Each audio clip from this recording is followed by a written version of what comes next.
Hello, wonderful internationals like me. Today I am going to continue my story. So I decided to come back to the UK after 3 years in Spain. And something I would like to say before we continue is that my intention on these videos is to inspire you and let you know that learning a language is difficult for everybody, and that sometimes you see people who's fluent at a language, and because you just see the end result, you're like, oh yeah, surely like it's been so easy for them, or surely like, you know, they studied in Harvard. Well, actually no. I have a PhD in science in English, and I started, as I have just told you, in the first part of my story, okay? So anyway, so when I decided to come back to the UK, that was very adventurous because I knew some English. I came to the UK actually with an agency, and then I started, well, my plan was like, right, I'm gonna work in science. Like, I know now I can communicate a little bit in English, and I'm just gonna now work in science, okay? This is my aim. My aim is to fine-tune my English and work in science. So I came to the UK, specifically to London, with an agency. And then as soon as they heard me talking a little bit of Spanish, they put me to work in a hotel at the restaurant. And that was a trap, because the number of hours I was working was surreal.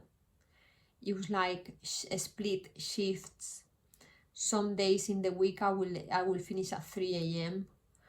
and then I tried to go to classes, because back then there were no a lot of options like now to study online a language. This is many years ago. And so I tried to go to English classes, and they will say, no, you need to be here at 10 to 9, 10 to 11, or, you know, 12 to 1. And I was like, well, every day is different for me, you know. Some days I can be here at that time, and also the times that I was off or I was free, these schools were closed. So it was very limiting. And so I worked and also I was surrounded by Spanish people, Italian people, which is something that happens very often when you don't know the language well and you go abroad. You have that comfort of the community of the same people from the same country as you. Because let's face it, you really do help each other to go to the doctor, to do the paperwork. You know, you are all foreign, and all the practicalities of living in that place, and you feel safer actually when you are surrounded by the people like you. But at the end of the day, it's a trap, because you're not learning anything, and you are every time more and more alienating yourself from the real culture. So when I was in London, I didn't live the real London at all. And you may ask me, well, what's the real London? Well, at least to speak any English in London, because I was like in Spain in London, you know. So that was part of that. So what I did is that I saved as much money as I could, to be more specifically 3,000 quid in 3 months. I didn't spend a penny, and I worked like a dog.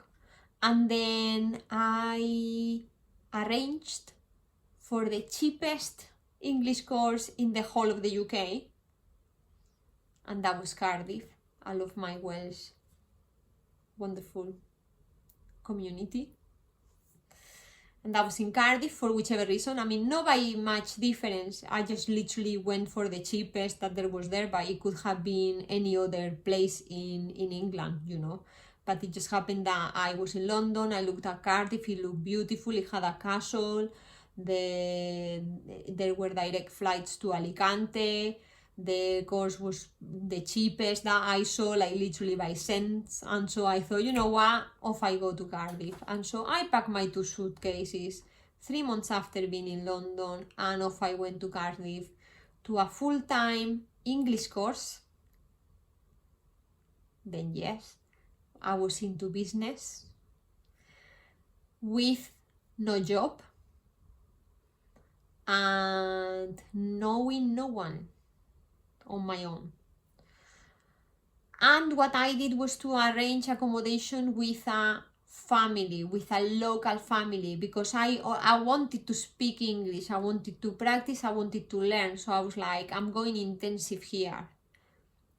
House with the natives and English course. And that was very good. The only thing is that the money was running out and I needed to work. So I started working. It was casual work, waitressing here, cleaning a hotel in there. And then one day I met a fantastic couple in Spanish, in English classes, that they were different from the full-time course, because I was like full into like I'm learning English. And then this couple mentioned to me that they were doing a PhD in science, they were scientists, etc. So long story short, I applied for a lot of grants to do a PhD. And then I did a PhD, I went for an interview and I did a PhD in Liverpool, in a wonderful department where my boss was and probably still is one of the best internationally in his field. And that was a great opportunity for me, which I took. So I went to live in Liverpool, and now from a scientific point of view, everything was fantastic. From a language point of view, it was my own desert, because I passed to be in a situation where I was speaking Spanish with no one. Like I was hearing English. I was in deep England, basically, hearing English all day, every hour of the day, and I will just speak a little bit of Spanish with one of my supervisors who was Spanish. But you know, in the department there were 100 people and that was the one person. And sometimes, you know, because we go to conferences, we busy, we have a meeting, we have this, we have that, sometimes we wouldn't coincide to actually speak much. And not that I wanted anyway, because I wanted to speak English, but the situation was that it was so intense. So I was getting into the science and it was in English. I will speak to my family in the evenings and then I will speak some Spanish in the day with them by phone. So I felt extremely numb because I couldn't joke. I had people there who were my colleagues, who were trying to be my friends, and I was trying to be them friends, but we didn't really click. We have different backgrounds, different age. I couldn't really communicate. I couldn't joke.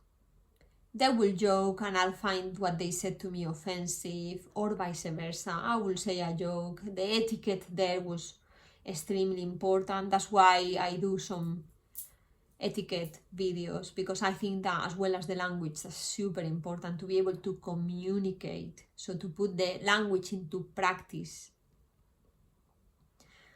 And yeah, it was very tough. So, but you know, I was very fortunate that one of my colleagues was extremely kind, and she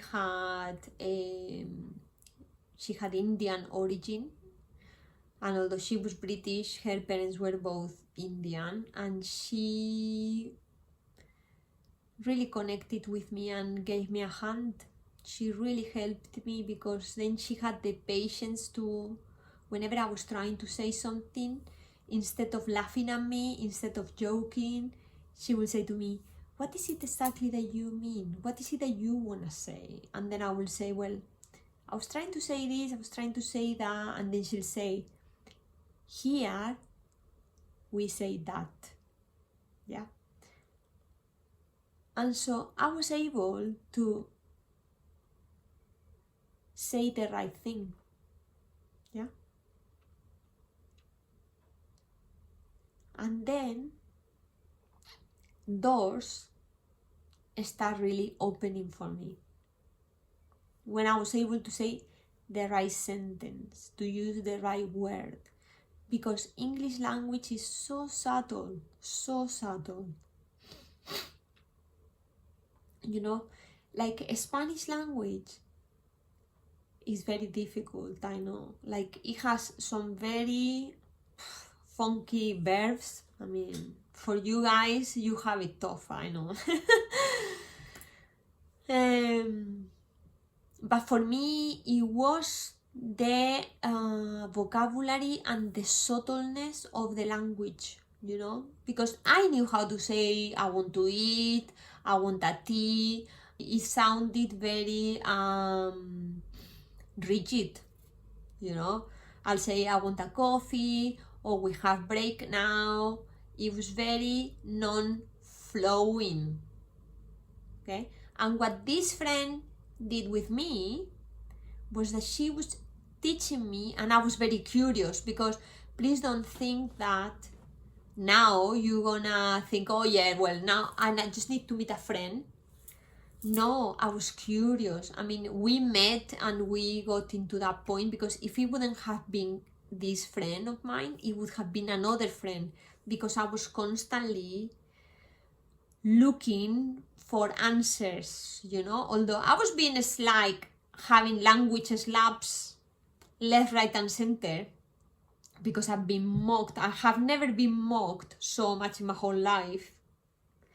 And I learned something too that is very important, and that I still apply to my life, which is that when you are a foreign and you have a good heart and you are genuine and honest in your communication, even if you cannot speak the language, that comes through. So the people that really wants to be there for you would embrace who you are, and would embrace your company, your time, your energy. And the people that don't get it is because they choose not to get it. So sometimes as foreigners, we try very hard to fit in, to speak the language, to do this, to do that. Even if probably I spoke perfect English, these people would have still mocked me. But I didn't know that at the time. At the time, I will put the blame on me. I'll say, oh, well, it's because of me, you know. I mean, the positive thing is that I improve English so fast. And I did so well.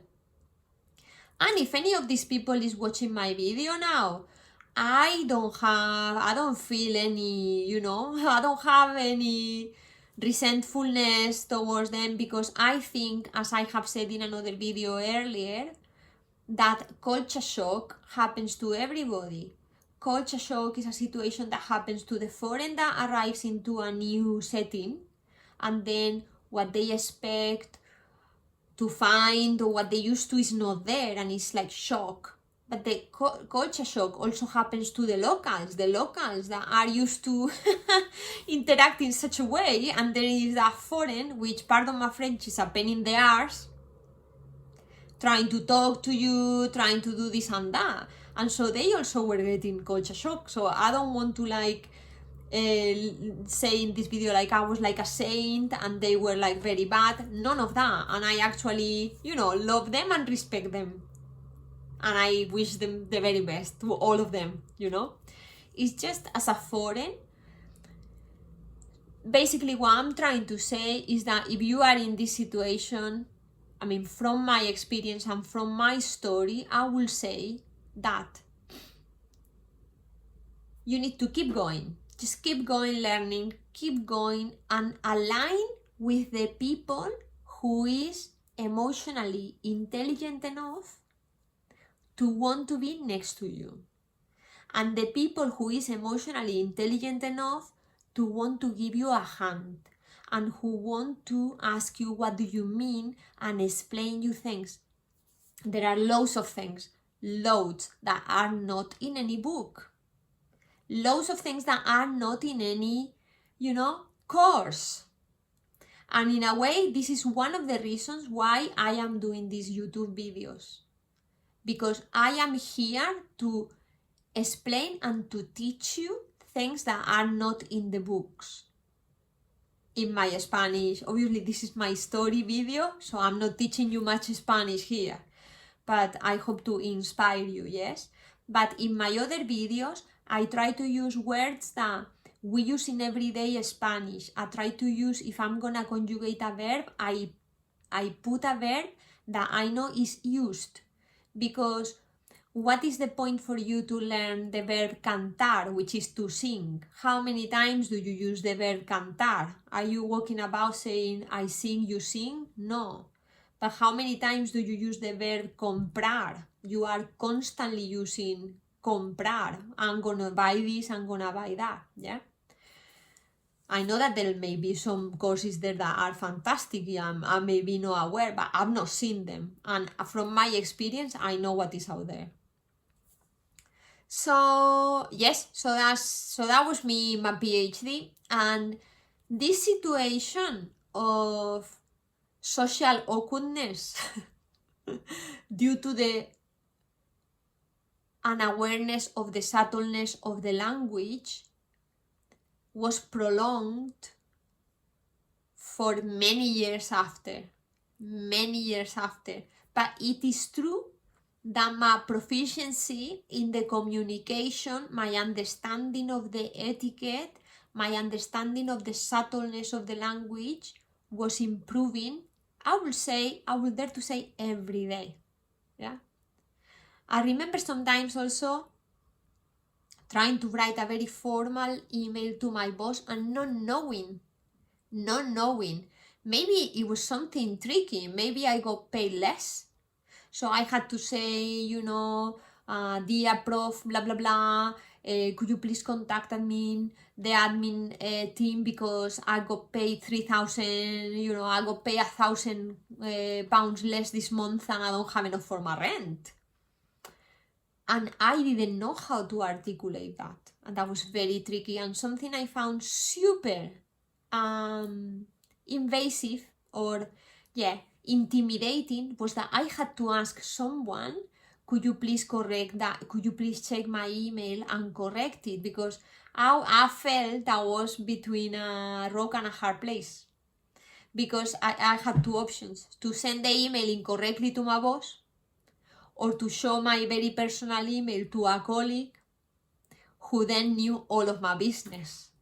So again, a message to you is, the sooner you can become independent, the sooner you can become proficient, the better, because that is gonna give you freedom. And hence my sentence, libérate, get free, because you don't need a second person, even if it's your husband, your wife, your best friend, or your neighbors, whoever you are interacting in Spanish, or your kids even. You don't need any of them to be translating your willing that you want to express, and sometimes it's very intimate what you want to do. You may want to write to a doctor, like your medic, your GP in Spain, and you may not want at this point of time all of these people, which is people that's close to you, but sometimes we all need our own, our own privacy and intimacy, and to have the choice to say, yes, now I'm gonna disclose that, I've been diagnosed with, I don't know, dry skin. Let's keep it positive. So, rather than say upfront, or could you help me with this letter or whatever, you know, or even if it's like a legal topic, you also, the most proficient you are, the sooner the better.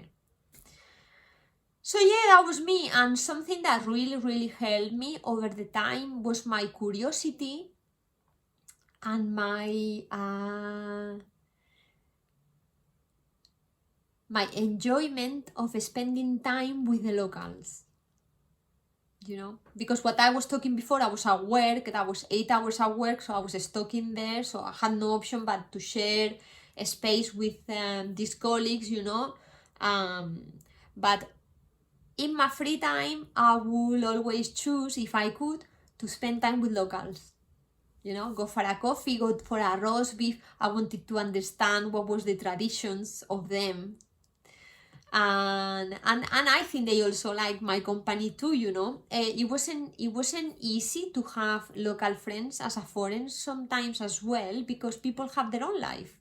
And even to me now in the UK, if someone new arrives, I have my life. I'm extremely busy, you know. I'm working, I'm doing this, I'm doing that, I'm doing training, I'm seeing my friends, my partner, etc. I'm busy. So that was the case also when I was, you know, for all of these years in the rest of in the UK, where people was busy and people couldn't accommodate, you know, one more friend. But for those that could and did, that was fantastic. And I am so grateful to them. So because we had very good times, you know, and I learned a lot of the subtleness and a lot of the interaction, you know, and it was a warm thing. And yes, so I have spent now in the UK a number of years. I've been living in the UK now, all in all, nearly 20 years. And yes, and I do adore the UK. So I have very close links to Spain. I visit Spain very frequently. I go to Spain every 2 months or so to, you know, to visit, to be there, to be in Alicante, to have the food from Alicante, to be in the land, you know, where I was born, and to connect with my family and friends in person. But I'm always in contact with them. And I have wonderful, you know, friends and partners from the UK, which are fantastic. So I consider myself to be an international. And so if you don't mind, I will leave it there. I didn't give you my locations of, you know, where I've been exactly. I have been everywhere in the UK. I have been in Nottingham, in London, in Manchester, in Liverpool, you know, in Northern Ireland. So I've been everywhere. And yes, and at this moment in time, I am based in Northern Ireland, which I absolutely adore. And that's all for today's video. I hope that it has inspired you, my story. I hope that you are learning from this, and I really wish you to have it easier than me, 100%. Thank you so much, and comunícate en español. Libérate y conecta con amigos y familia a otro nivel. Muchísimas gracias.